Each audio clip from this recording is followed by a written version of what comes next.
Setiap angka kemiskinan bukan sekadar statistik. Itu adalah potret jutaan wajah yang berjuang di tengah keterbatasan. Di balik setiap data, ada cerita tentang harapan, kegigihan, dan perjuangan hidup sehari-hari. Angka-angka ini mewakili anak-anak yang bermimpi sekolah, orang tua yang bekerja keras demi sesuap nasi, dan keluarga yang tetap bertahan meski serba kekurangan.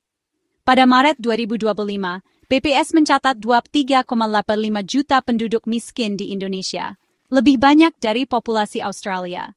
Angka ini bukan sekadar perbandingan, tapi juga pengingat bahwa masalah kemiskinan masih sangat nyata dan dekat dengan kehidupan kita sehari-hari. Meski turun tipis dari 24,06 juta pada September 2024, penurunan ini hanya 0,2 juta, lambat dan mengingatkan kita bahwa jalan keluar dari kemiskinan masih panjang. Setiap penurunan adalah kabar baik, namun laju yang lambat menunjukkan tantangan besar yang masih harus dihadapi bersama. Survei Sosial Ekonomi Nasional menjangkau 345.000 rumah tangga, memotret realitas dari Sabang sampai Merauke.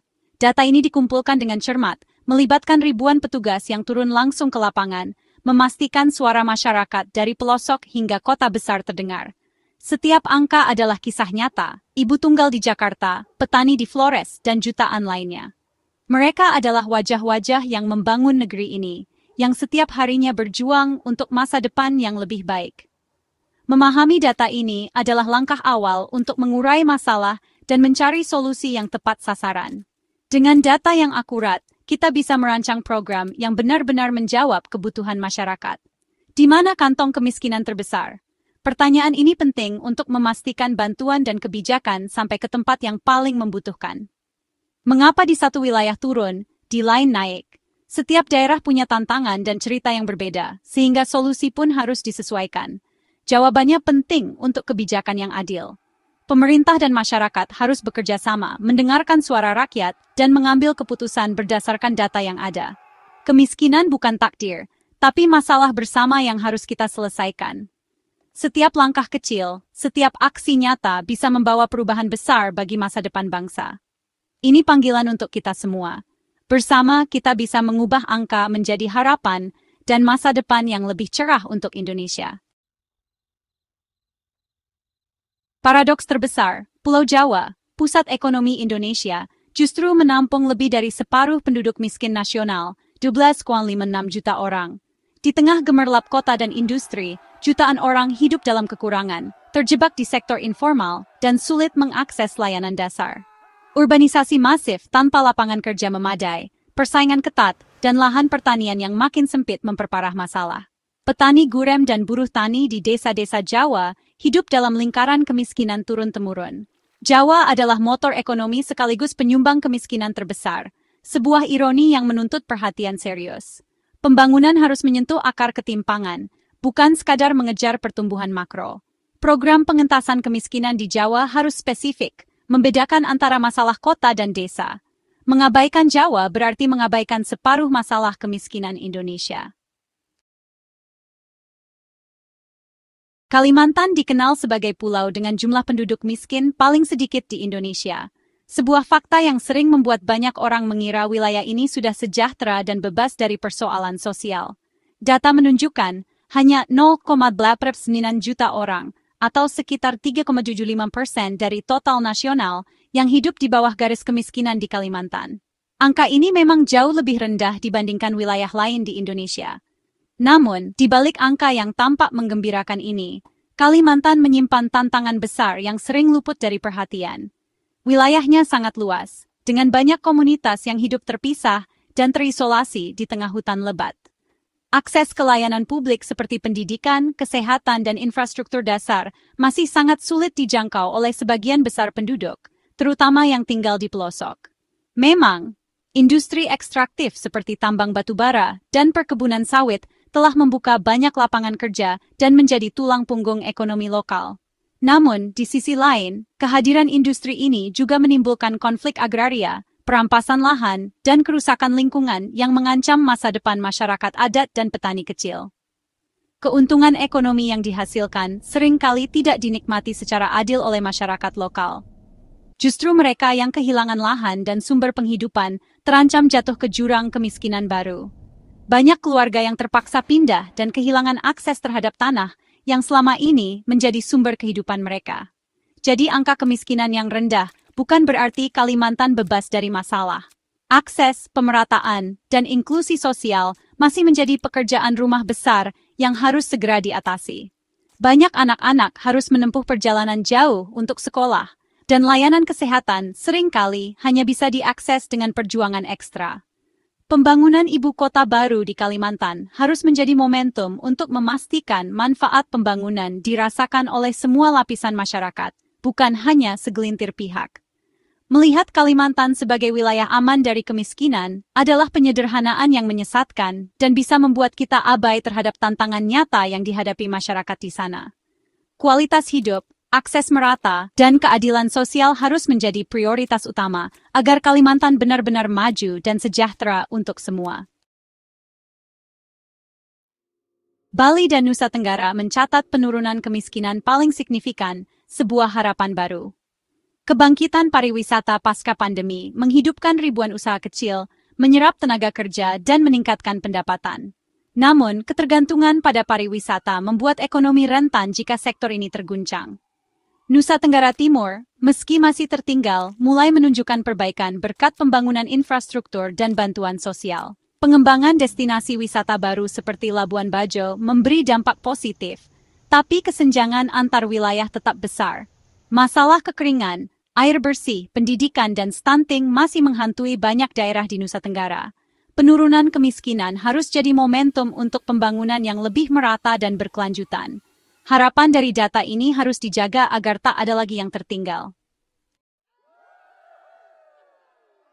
Saat wilayah lain menurunkan angka kemiskinan, Maluku dan Papua justru mengalami kenaikan, sebuah anomali yang mengkhawatirkan. Dana otonomi khusus dan desa sudah digelontorkan, tapi kemiskinan tetap naik. Isu keamanan, konflik, dan tantangan geografis ekstrem membuat pembangunan sulit dan mahal. Harga kebutuhan pokok melambung, daya beli masyarakat sangat rendah. Program dari pusat sering tak cocok dengan kondisi lokal yang beragam. Kenaikan kemiskinan di timur adalah cermin kegagalan mewujudkan keadilan sosial. Solusi harus datang dari bawah, mendengar suara masyarakat lokal, dan memastikan setiap bantuan tepat sasaran. Jika tidak, Maluku dan Papua akan terus tertinggal. Angka kemiskinan BPS didasarkan pada garis kemiskinan, RM69,60 per kapita per bulan, atau sekitar 20,3 per hari. Ini adalah jumlah minimum yang dianggap cukup untuk bertahan hidup di Indonesia menurut standar resmi. Namun, angka ini seringkali terasa sangat kecil jika dibandingkan dengan kebutuhan hidup sehari-hari yang terus meningkat. Dengan jumlah itu, seseorang harus memenuhi semua kebutuhan pokok dan non-pokok, mulai dari makan, tempat tinggal, hingga kebutuhan lain yang tak kalah penting. Setiap rupiah harus dihemat dan dipikirkan dengan matang agar cukup untuk satu hari penuh. 74% dari garis ini untuk makanan, sisanya untuk sewa, listrik, transportasi, dan kebutuhan dasar lain. Artinya, sebagian besar uang habis hanya untuk makan, sementara kebutuhan lain seringkali harus dikorbankan atau dicari alternatif yang lebih murah. Pendidikan dan kesehatan pun harus diatur sehemat mungkin. Banyak keluarga harus memilih antara membeli buku sekolah atau membayar obat ketika sakit. Hidup dengan 20.000 sehari bukan standar layak, melainkan hanya batas minimum untuk bertahan. Banyak kebutuhan penting yang akhirnya tidak terpenuhi. Ini adalah batas minimum bertahan hidup, bukan jaminan kehidupan yang layak. Banyak keluarga harus tinggal di rumah seadanya, dengan fasilitas yang sangat terbatas. Mereka yang sedikit di atas garis ini tetap sangat rentan. Setiap hari adalah perjuangan. Mereka harus bekerja keras, seringkali tanpa jaminan penghasilan tetap. Sedikit guncangan, seperti kehilangan pekerjaan atau kenaikan harga bahan pokok, bisa membuat mereka jatuh miskin lagi dalam sekejap. Jumlah orang yang hidup dalam kesulitan nyata bisa jauh lebih besar dari angka resmi. Banyak yang tidak tercatat, tapi tetap berjuang setiap hari. Menjadi tidak miskin, secara statistik bukan berarti sejahtera. Banyak keluarga masih harus berhemat dan menahan keinginan demi bertahan. Kenaikan harga sekecil apapun bisa mengancam jutaan keluarga. Setiap perubahan ekonomi, sekecil apapun, berdampak besar bagi mereka. Angka ini adalah potret nyata perjuangan di garis batas paling rapuh. Di balik statistik, ada jutaan cerita tentang ketahanan, harapan, dan perjuangan hidup sehari-hari. Kemiskinan di desa masih jauh lebih tinggi, 11,03% dibandingkan 6,73% di kota. Desa jadi epicentrum kemiskinan. Banyak petani tanpa lahan, pendapatan tak menentu, akses pendidikan dan kesehatan terbatas. Penurunan kemiskinan desa patut diapresiasi, tapi kemiskinan kota justru naik tipis. Tekanan ekonomi di kota makin berat. Kemiskinan kota tersembunyi di gang sempit, dialami pekerja informal yang rentan. Solusi desa, reforma agraria, diversifikasi ekonomi, akses teknologi dan pasar. Solusi kota, perumahan terjangkau, perlindungan pekerja informal, pelatihan keterampilan. Pendekatan kebijakan harus berbeda untuk kota dan desa. Menutup jurang ini adalah kunci pembangunan adil dan merata. Di dasar piramida kemiskinan ada 2,38 juta penduduk miskin ekstrem, hidup dengan kurang dari 2,16 per hari. Angka ini turun dari 2,78 juta, sebuah kemajuan penting. Mereka kesulitan memenuhi kebutuhan kalori minimum, air bersih, dan layanan kesehatan dasar. Standar Bank Dunia kini 3,6 per hari. Jika dipakai, jumlah miskin melonjak drastis. Apapun standarnya, fokusnya tetap menolong yang paling rentan. Penghapusan kemiskinan ekstrem butuh intervensi tajam, data akurat, dan program terintegrasi. Bantuan tunai saja tak cukup, perlu pemberdayaan ekonomi dan akses layanan dasar. Setiap nama dan alamat harus terjangkau bantuan. Menuntaskan nasib mereka adalah ujian utama pembangunan kita. Di balik setiap angka kemiskinan, ada kisah nyata, perjuangan dan harapan.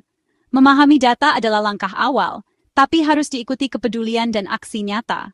Bagi pembuat kebijakan, data ini adalah rapor. Tindak lanjuti dengan kebijakan yang berpihak pada yang lemah. Pastikan program pengentasan kemiskinan benar-benar sampai ke yang membutuhkan. Masyarakat bisa berperan dari tidak menawar pedagang kecil, ikut gerakan sosial, hingga berdonasi. Isu kemiskinan harus terus dikawal dan jadi perbincangan publik, bukan hanya saat rilis data. Selama masih ada yang lapar dan putus sekolah, pekerjaan rumah kita belum selesai. Mari jadikan data ini pemantik semangat membangun Indonesia yang adil dan sejahtera untuk semua.